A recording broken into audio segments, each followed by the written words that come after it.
መጀመሪያ የስራ ቋንቋ የዞኑ ምንድነው? ሀዲይሳ። በሀዲይሳ ከጻፈ በኋላ የክልሉ ስራ ቋንቋ ምንድነው?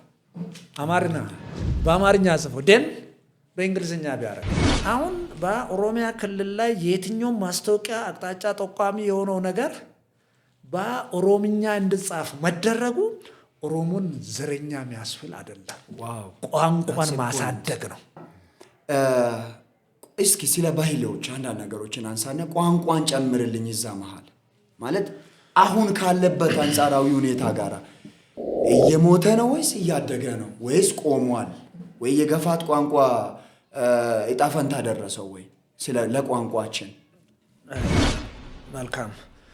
በእርግጥ ቅድም እንዳልኩት የዚህ አጠቃላይ የሀገሪቱን ታሪክ በዛ ልክ ከወሰድ ነውና ዘረኛ የሚባለውን ትርጉም በዛ ደረጃ ከተረዳን ስለ ሀዲያ ብሔር ባህሉ፣ ቋንቋው፣ ትሩፋቱ፣ አመጣጡ እንዴት ነው የሚለውን ነገር ስናነሳ ቶታሊ ኢትዮጵያን እያነሳን ነው ማለት ነው። ዋው! ቶታሊ ኢትዮጵያን እያነሳን ነው ማለት ነው። ይሄ አሁን የኔ ሴንክ ሳይሆን ሪያሊቲው ነው። የአውሮፓውን የአረብ ሀገራት የሚሆን የየትኛውም ጻፊው በእጄ ያሉ ተጨባጭ እንትኖች አሉትና እነዛን ነገሮች ሁሉ ማንሳት የምንችልባቸው ነገሮች ናቸው። ቶታሊ ኢትዮጵያን እያነሳን ነው ማለት ነው ያልኩት ያለ ምክንያት አይደለም። ቢኮዝ በእርግጥ አሁን የገጠመው የብሔሩ ላይ፣ በቋንቋው ላይ፣ በባህሉ ላይ አሁን እየደቀነ ያለው ችግሩ ምንድን ነው የሚለው ጉዳይ ላይ ላነሳው ነገር አሁን ቻሌንጅ ገጥሞናል። ትክክል ነው። በእርግጥ በእነዚህ በ10 15 ወይ 20 ዓመታት አካባቢ ላይ የመጡ ነገሮች ቢፎር ኦልሬዲ ቅድም እንደምትለው ስም እስከ መቀየር ድረስ አኑሎ የሚለውን ስም ሰሜን አካባቢ ከተጠራህ ያው ይሳለቁብሃል። እውነት ነው። የሞራል ውድቀት ነው የሚደርስብህ። ሶሻሊ ትገለላለህ። የዚህ ማሳያ አድርጌ የምነግርልህ አሁን ለምሳሌ የዚህ ወንጂ መታራ ሆላንዶች መጀመሪያ የዚህ የሱካር ልማት ሲጀመር ያንን አካባቢ ያለሙት ሀዲያ፣ ከምባታ ከጎጃም አካባቢ የመጡ ነው። ኦልሞስት አብዛኛው በሚባል ደረጃ ሀዲያና ከምባታ ናቸው። እዛ አካባቢ ላይ አማርኛ መናገሩ ብቻ ከዚህ ከከምባታውም ከሀዲያውም በሄደው በዛ በልማቱ ላይ የሚሰሩ ሰዎች ላይ አለቃ ይደረጋል። አኑሎ የሚለውን ስም አንተ ለመዘገብህም ያንተን የሰራውን እንትንም ልከፍልልህ የማትችልበት ስምህን መቀየር አለብህ። ወይም ኃይለማርያም ብለህ ወይም ገብረ ክርስቶስ ምናምን። ይሄ ደግሞ ትንሽ ሰፋ ያለ ከዚህ ከሃይማኖትም ጋር ተያይዞ ከተለያዩ ነገሮች ተያይዞ የሚሄዱ ነገሮች ናቸውና ነገር ግን ከደርግ ማግስት ጀምሮ የተሻለ ነገር ባለፈው በ20 ዓመታት ውስጥ ቋንቋ አካባቢ ላይ የተሻለ ነገር ነው። በራሱ ቋንቋ ከ1 እስከ 4 እስከ 6 መማር ዛሬ በእርግጥ አሁን በመጀመሪያ ዲግሪ ደረጃ ቋንቋውን እንትን እያልን ነውና በእርግጥ የኢትዮጵያን ታሪክ እያነሳን ነው ያልኩት ለአብነት አክል አሁን አማራ የሌለውን ቀበሌ አናገኘው። እውነቱን ለመናገር ቅድም እንዳልኩት መስተካከል አለበት። አንድ ትልቁ ስህተት የኛ ገዳን አነሳው። ገዳ የኛ ሀብታችን ነው። በአፍሪካ ውስጥ ለአውሮፓም ለአሜሪካ ለየትኛውም ሰለጠንኩ ለሚለውም አካል ማሳያት የምንችል ትልቁ ሀብታችን ነው። ይህንን ሊቀበለው ይገባል ሁሉም የኢትዮጵያ ብሔር ብሔረሰብ። እውነት ነው። ገዳን ወይ አፋን ኦሮምኛን እየገፋህ እንግሊዝኛን ሽሩሩ ብለህ ብትቀበል ከሆነ ዩአርዲኔድ አይዴንቲቲን የራስነትን ክዳል። አማርኛን አልማርም አማርኛን ቋንቋ አይደለም ብለህ ፈረንሳይኛን ወይ ቻይንኛን የምትማር ከሆነ ዩአር ሚስድ። ይሄ ሊሆን አይገባል። መወሰድ ያለብን የኛ የሀዲያ ቋንቋ ሀዲይሳን እንዴት ነው ማደግ አለበት የሚለውን ነገር ላይ በተለይ ሃይማኖት አካባቢ ላይ የምነሱ ነገሮች አሉ። አንዳንድ ጊዜ በሀዲይሳ መናገርም ወይም ይሄ ሸርማ ወይ ድራምማ ወይ በሄልኩርማ በአፋን ሀዲይሳ እነዛን ነገሮችን ይሁና በኢድ እንዲያምልኮ ተደርጎ መውሰድ ይሄ ስህተት ነው። ሃይማኖት ነው፣ ባህል ነው። ሁለቱንም አንድ ላይ የምታረግም የምትጠርዝ ከሆነ ትልቅ ችግር ነው የሚፈጥረው። ይሄ ስህተት ነው። ባህል ውስጥ ያለው መዓት ሀብት ተዝቆ የሚያልቅ አይደለም። እንደ ኢትዮጵያ ብንወስድ ከዚህ አንጻር የሀዲያ አመጣጡን ጉዳይ የሀዲያን ታሪክ አነሳው ማለት የኢትዮጵያን ታሪክ አነሳው የሚለውን ነገር እንውሰደውና ቀደም ያልኩት የማህበረሰብ እንቅስቃሴ ሀረር ላይ ስትሄድ ሀዲያን ታገኛለህ፣ አፋር ውስጥ ሀዲያ ታገኛለህ፣ ሶማሊያ ላይ ታገኛለህ፣ አትሆል ኦሮሚያ ውስጥ ታገኛለህ። እኔ አሁን ቤተሰብ ቀደም እንዳልኩት እዛ ስላለው ድሬዳዋ ላይ ሰፋ ያለ ጊዜ ኖሬበታለሁ፣ እመላለሳለሁ፣ አሁንም እዛ ግንኙነት አለውና ምንመም አንድና ከዛ በላይ ሚሊዮን ማህበረሰብ አለው። እዛ ግን ቋንቋውን ረስተውበታል።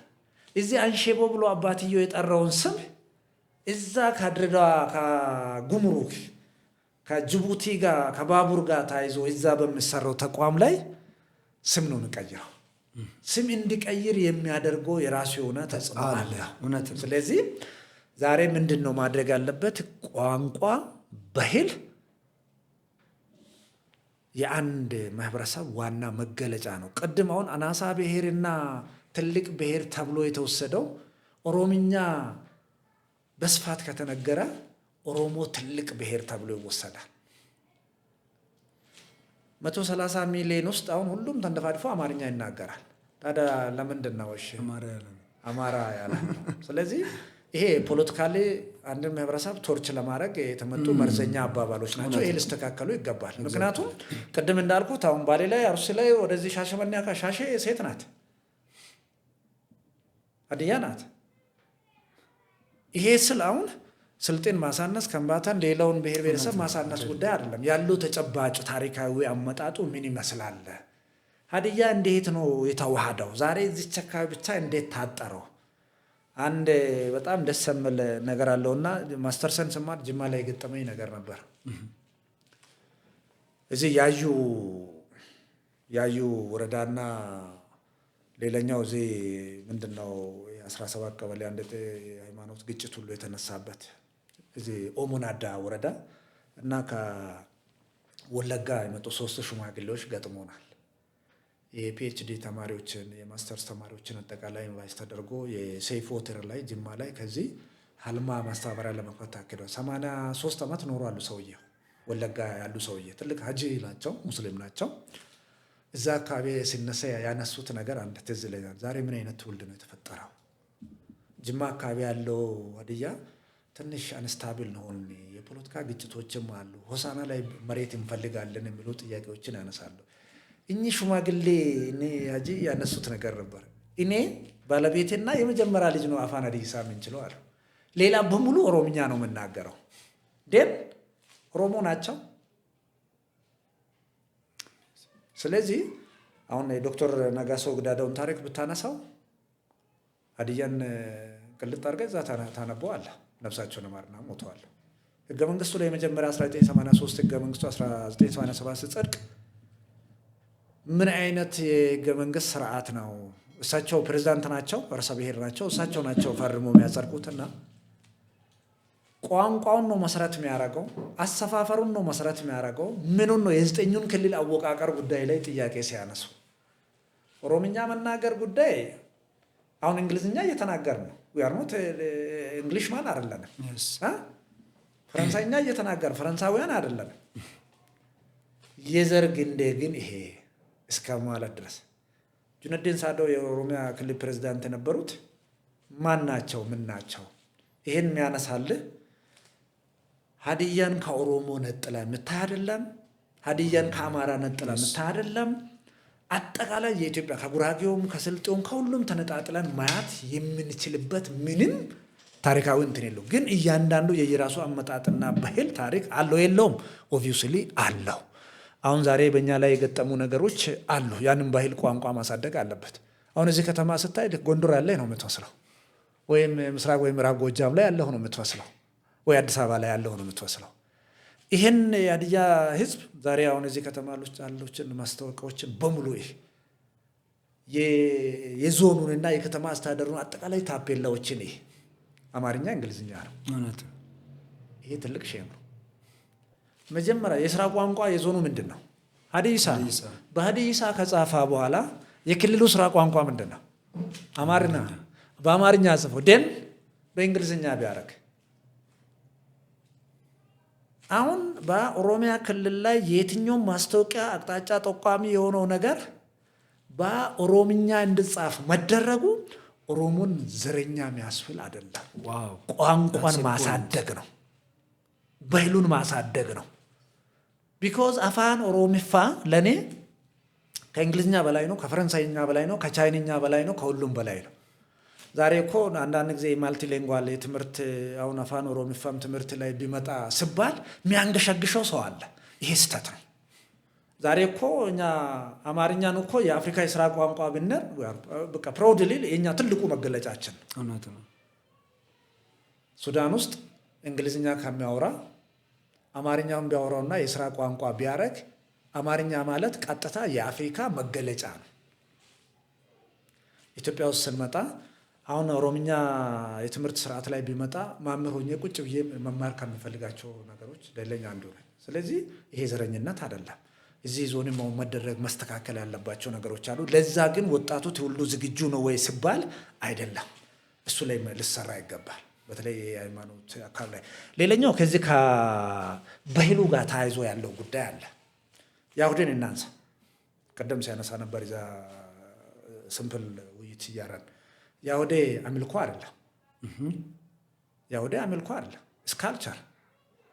ካልቸርን እንዴት ነው ከሃይማኖት ጋር እየይዘን በኢድ ነው የአይሁድ የሚል 3 ፊደል ነው ያለው።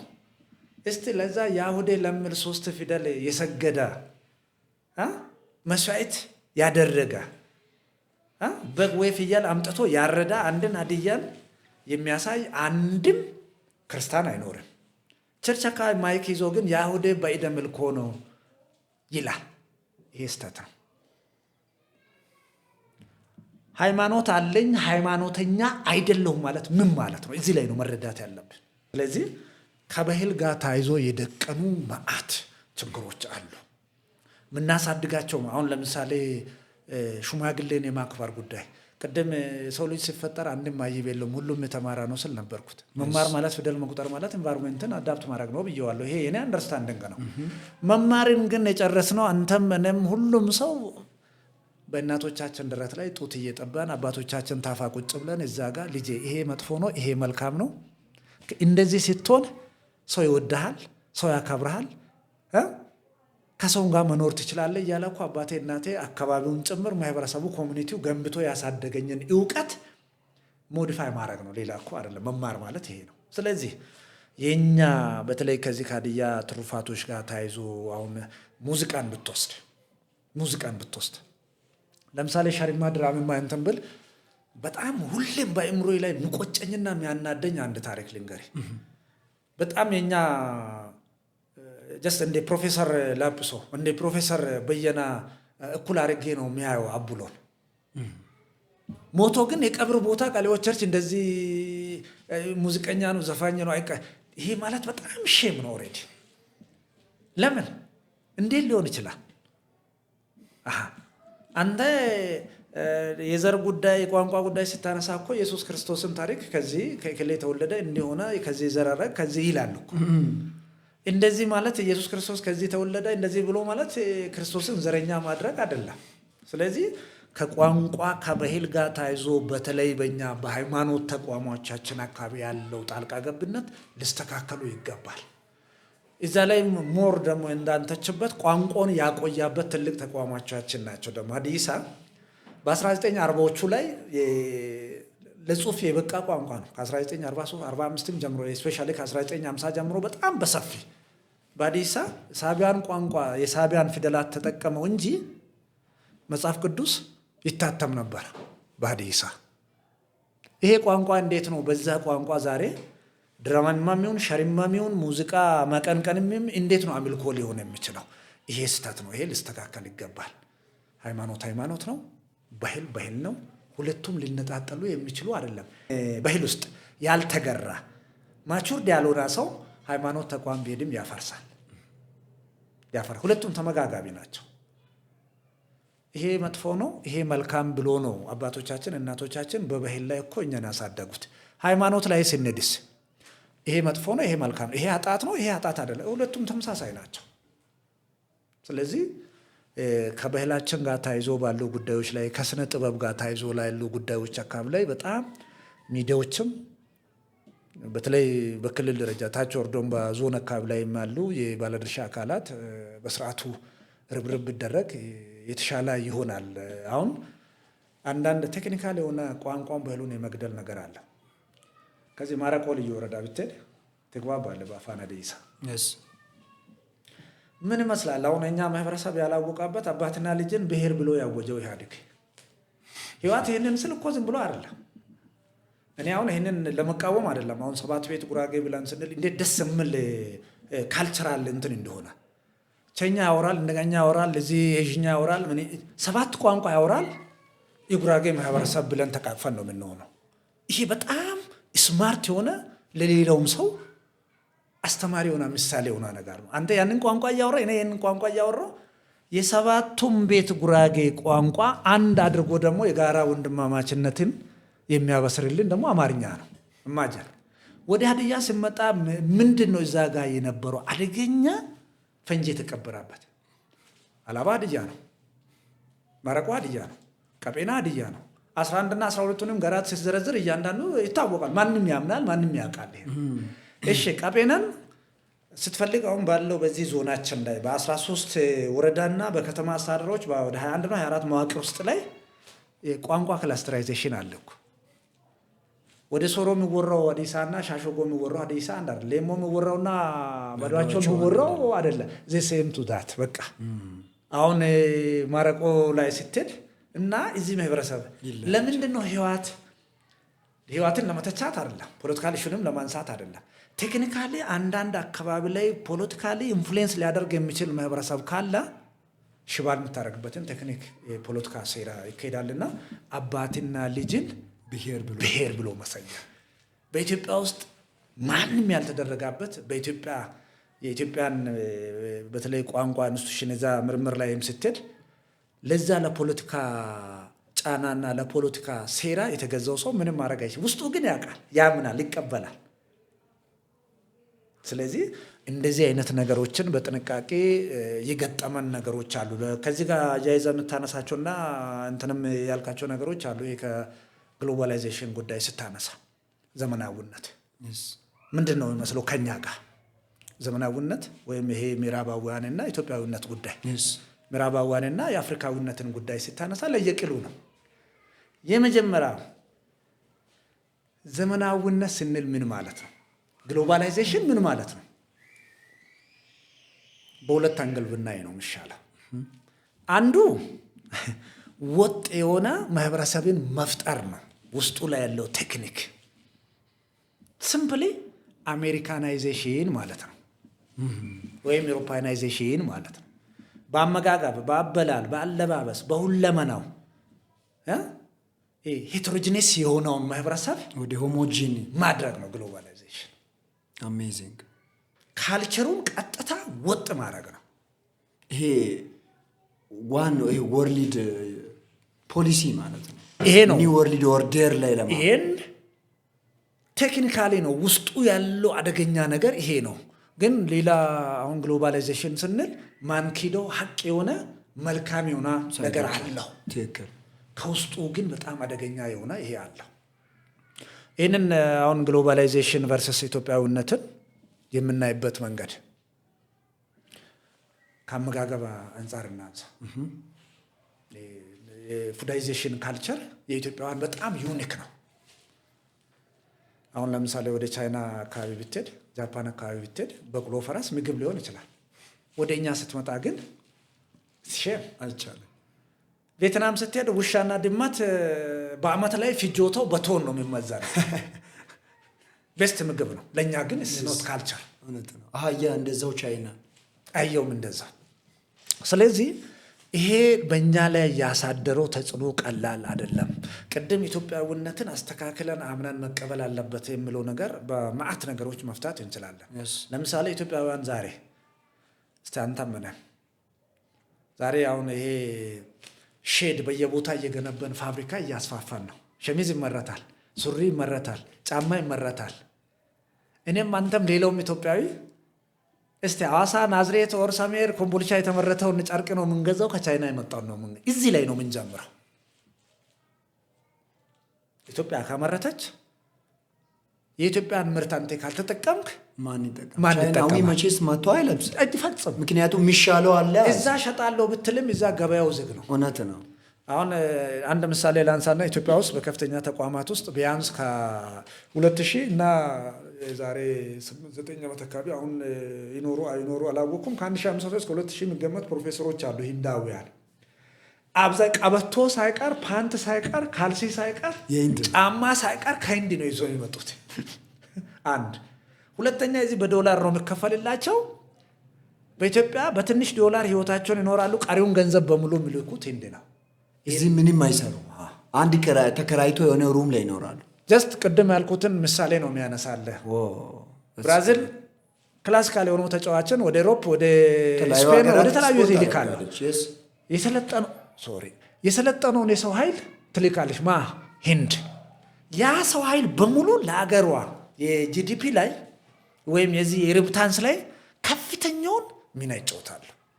ግን እኛ እዛ አካባቢ ላይ ዜሮ ነን። መስራት አለብን፣ መጠቀም አለብን፣ መጠናቀቅ አለብን። ስለዚህ ግሎባላይዜሽን ስንል ዝም ብለን አይደለም፣ ዝም ብሎ አይደለም እነዛ ሰዎች የሚመጡበት አመጣጥ። የኛ አቀባበላችን ግን እኛን የሚገል እንደሆነ በዛ ደረጃ ብንወስድ የተሻለ ይመስለኛል። በዚሁ አያይዘህ እንድታነሳ የሚፈልገው አንድ ርዕስ አለና የተማረ ትውልድ የማስፈለጉ ጉዳይ ጥያቄ የለው። ምክንያቱም የተዘሩ ዘሮች በስሜት የሚነቀሉ አይደሉም፣ በእውቀት ነው የሚነቀሉ እና እነኚህን በእኛ ላይ የተዘሩብንን በቅድመ አያቶቻችን የተዘሩብንን እነኚህን ክፉ ዘሮችን ቶታሊ በቃ ማለት መቁረጥ አይደለም፣ ቢትቆርጠው ያቆጠቁጣል፣ መንቀል ማለት ነው። ይህንን ለመንቀል ግዴታ ከስሜት የወጣ በእውቀት የተመሰረተ ትውልድ ያስፈልጋል።